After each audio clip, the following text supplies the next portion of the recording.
Hello दोस्तों, आप सबका स्वागत है हमारे YouTube channel Shubham Hindi academy में। इस चैनल के माध्यम से हम यूजीसी नेट सेट की तैयारी कर रहे हैं।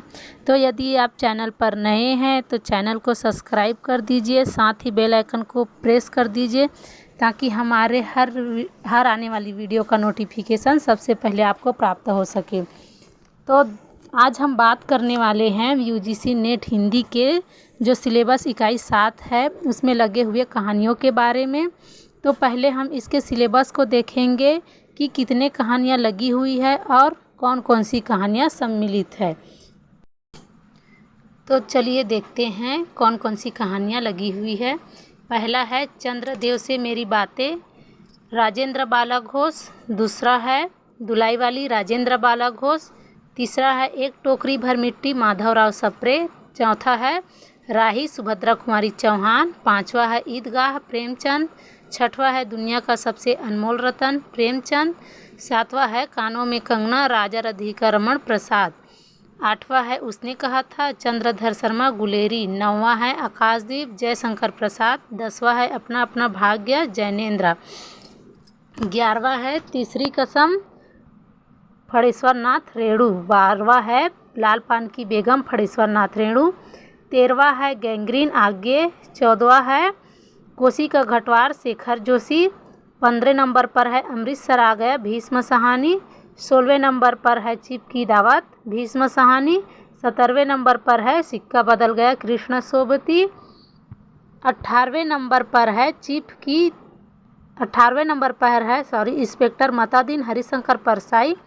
और 19वें नंबर पर है पिता ज्ञान रंजन। 20वें नंबर पर है राजा निर्वंश्य, कमलेश्वर। और 21वें नंबर पर है परिंदे, निर्मल वर्मा। तो अब हम देखेंगे कि इसमें कुल 21 कहानियाँ सम्मिलित है, जिसमें 2 कहानियाँ राजेंद्र बाला घोष जी के सम्मिलित है, 2 कहानियाँ प्रेमचंद की सम्मिलित है और 2 कहानियाँ भीष्म साहनी जी के और फणेश्वर नाथ रेणु के सम्मिलित किए गए हैं। अब हम इन कहानियों के प्रकाशन वर्ष को देखेंगे। तो देखते हैं कहानी और उसके प्रकाशन वर्ष। पहला है एक टोकरी भर मिट्टी, 1901 ईस्वी। दूसरा है चंद्रदेव से मेरी बातें, 1904 ईस्वी। तीसरा दुलाई वाली, 1907। चौथा दुनिया का सबसे अनमोल रतन, 1907। पांचवा कानों में कंगना, 1913। छठवां उसने कहा था, 1915। सातवां आकाशदीप, 1929। आठवां अपना अपना भाग्य, 1931। और 9वां ईदगाह, 1933। 10वां है गैंग्रीन, 1934। और 11वां राही 1947। 12वां सिक्का बदल गया, 1948। 13वां चिप की दावत, 1956। 14 नंबर पर है राजा निर्वंश्य, 1957। कोसी का घटवार, 1957। लाल पान की बेगम, 1957। तीसरी कसम, 1958।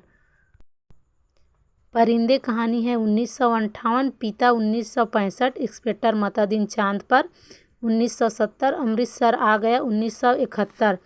यहाँ इंस्पेक्टर मतादीन चांद पर है, वो टाइपिंग मिस्टेक की वजह से जुड़ गया है। और यहाँ ना टाइपिंग मिस्टेक है कि पता नहीं PDF की वजह से ये आगे पीछे दिख रहा है। तो आइए हम इनके कहानीकारों को देखते हैं और उनके जन्म को। तो पहला है माधवराव सप्रे, 1871। दूसरा है प्रेमचंद, 1880। तीसरा है राजेंद्र बाला घोष, 1882। चंद्रधर शर्मा गुलेरी, 1883। जयशंकर प्रसाद, 1889। राधिका रमण प्रसाद, 1890।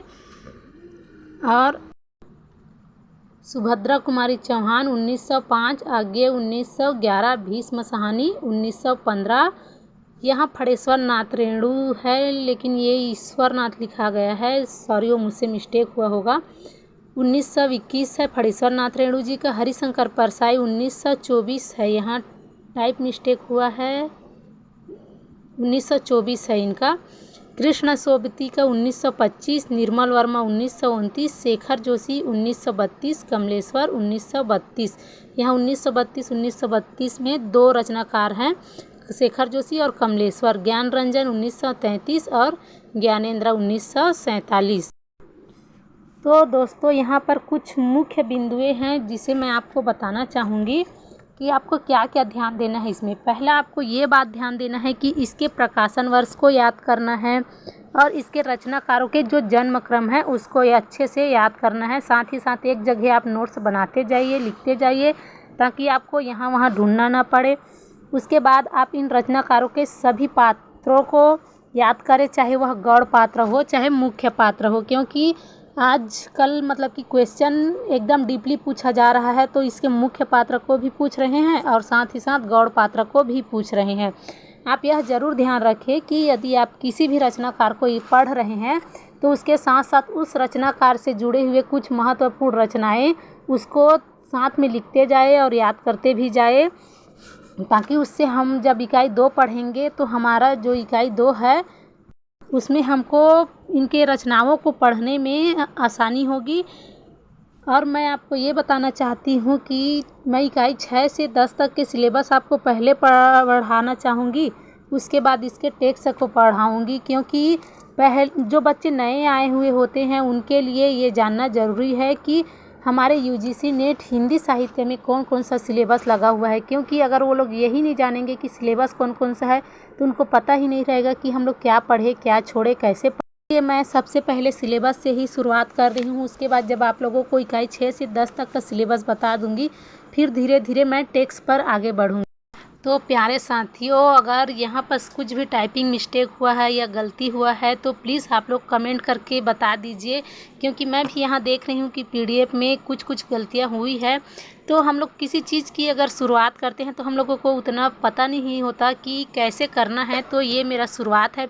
प्लीज़ आप लोग मेरे गलतियों पर ध्यान दें और उसको बताएं भी कमेंट्स करके कि क्या गलती की हूँ, क्या सुधार करना चाहिए, क्योंकि अभी मेरा शुरुआत है। आप लोग सपोर्ट करते रहिए, आगे बढ़ने की मुझे प्रेरणा देते रहिए आप लोगों के लिए, ताकि मैं आप लोगों के लिए और अच्छे वीडियो लाती रहूँ। धन्यवाद। आज का क्लास यहीं पर समाप्त करते हैं।